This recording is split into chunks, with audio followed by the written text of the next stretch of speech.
everybody, it's your friend TrueGreen7, and I just thought that my ideal first Pokemon video would present my top 10 favorite Pokemon. Considering how you really get to know a person by his choice of Pokemonsters, I believe that it would be a good method of revealing my true character, and maybe some mind-blowing personal secrets. Now my favorite Pokemon are based on design, appeal, and my personal experiences, and since X and Y very recently came out, I'm pretty much the first person to have Gen 6 Pokemon in my top 10 video. Although you may not agree with my opinions, it is safe to assume that you fans think that Pokemon is the shinks. Now let's slide right into it. Number 10! Wooper. That's right, to me Wooper has always been the cutest Pokemon ever, and since Joltik was introduced in Generation 5, the two Pokemon have always been equally cute in my opinion. But I'm highly arachnophobic, and I did not want to give the glory to any spider, so I thought long and hard and realized why Wooper should get a spot on my list. I mean, look at that face! It's cuter than a baby! And in the anime, they accompanied that face with an even cuter voice. Not to mention, Wooper was the original Mudkip, both of which are based off this thing. I understand Swampert is pretty sick and Quagsire is a lazy evolution of Wooper, but if you ask me, "Hey Ron, you like Mudkips?" I'd be like, no, I like Woopers. And why are you talking to me? Number 9. Torterra. I've been known to pick the Grass-type starter in almost every game that I've played. You know, because I'm all about beauty. But when Generation 4 barged in, I prayed to Arceus that the Grass-type starter of Sinnoh would be as awesome as the last. And it pretty much was. Torterra, aka the Continent Pokemon, you know, like Groudon, was able to defeat fire types with its Earthquake. Problem was that he was the slowest fully evolved starter ever. I mean, I had to give my Torterra a Quick Claw just so it could attack first every once in a while. Compared to him, Venusaur was Speedy Gonzales, both in size and speed. Number 8. Talonflame. When Talonflame was revealed early on this summer, I could not shut up about how awesome its name was. I mean, Talon, Flame, you think it wouldn't work, but it totally does. That's why I put it on my Pokemon X Partey. The regional bird Pokemon of Kalos has a hot appearance. Too bad I had to take out my Talonflame so I could have a Mega Charizard X on my team. Don't judge me, you would do the same thing. Lucky number 7. Feraligatr. This big giant Pokemon was the first and so far only starter evolution which I picked that wasn't a grass-type starter, which is saying something. Some of the most appealing Pokemon are the ones that are the Pokemonster versions of real-world animals. Even better is a freaking alligator that walks on 2 legs. What's more badass than that? And that! Feraligatr is a perfect example of a partner that always has your back. A pure water-type Pokemon that learns an ice-type attack by leveling up? Check. Opposable thumbs? Check. The only Pokemon missing a letter due to a character limit? Check. Number 6. Nidoking. Possibly the best designed Pokemon in Generation 1 is the King of the Nidos. With a region full of poison types, it makes sense that Nidoking would rule all of Kanto. I could totally imagine one of these roaming in the wild, except that would be a pretty scary reality. With Poison Point and Earthquake, Nidoking gets one of the best abilities and stab for one of the best attacks. Plus I'm loving the purple, gray, and teal color scheme. You'd be a fool not to get yourself a male Nidoran early on in available games.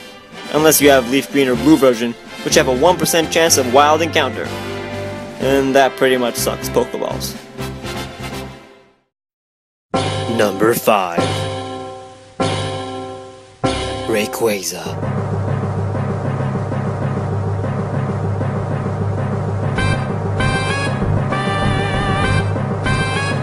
The master of the Weather Trio is also one of the masters of all legendaries.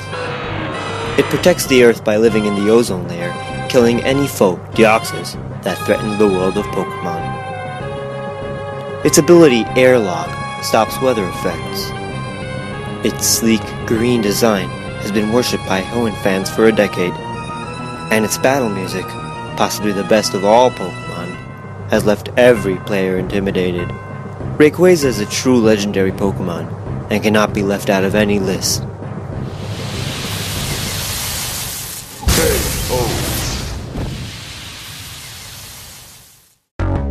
Number 4. Archeops. I believe Archeops is the most underrated Pokemon. Not only is this prehistoric beast the strongest fossil Pokemon, but it also has killer stats and the most beautiful feathers in the Pokemon kingdom. The majestic Archeops is so overpowered that his ability, Defeatus, halves the Pokemon's attack and special attack stat when its HP is down. That's why when I battle, I choose my fast Archeops first, and start sweeping with the numerous attacks it can learn. If I didn't, my Archeops will literally give up. But it's so worth it, because getting the Archeops in black and white is the best favor you will ever do for your team. Your Pokemon will literally jump out of the game and give you hugs. Not really.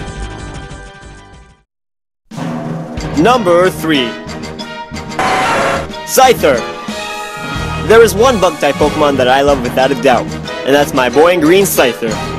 This Pokemon was so popular in Generation 1 that Game Freak decided to give it an evolution. Only problem was that his stats were too high, and they couldn't possibly increase his stats upon evolution, so they gave Scizor Scyther's base stat total and just made him slower. All the more reason not to evolve your Scyther. Scizor is cool and all, but what's under the metal coat? It's Scyther, one of the only Pokemon that deserves the hype it gets. What it doesn't deserve, those accursed Scythe hands.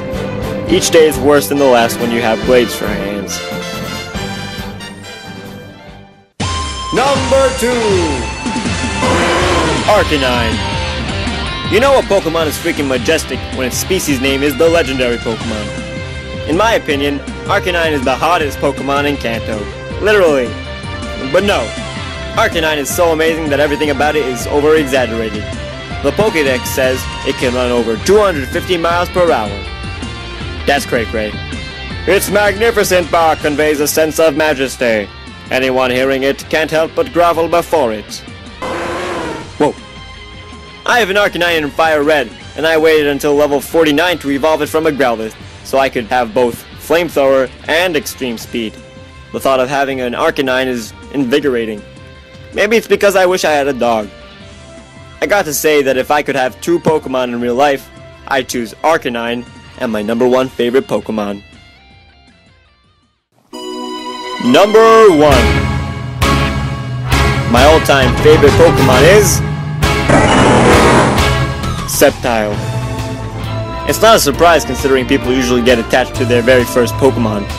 Plus my absolute favorite color is green, and Sceptile has a whole lot of it. There's a Sceptile action figure on my desk as I speak.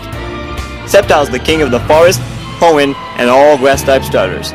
Until recently, it was the only final grass-type starter evolution that stood up, proving its superiority. Sceptile is the fastest non-legendary grass type, and its admirable special attack allows it to hit first and hit hard.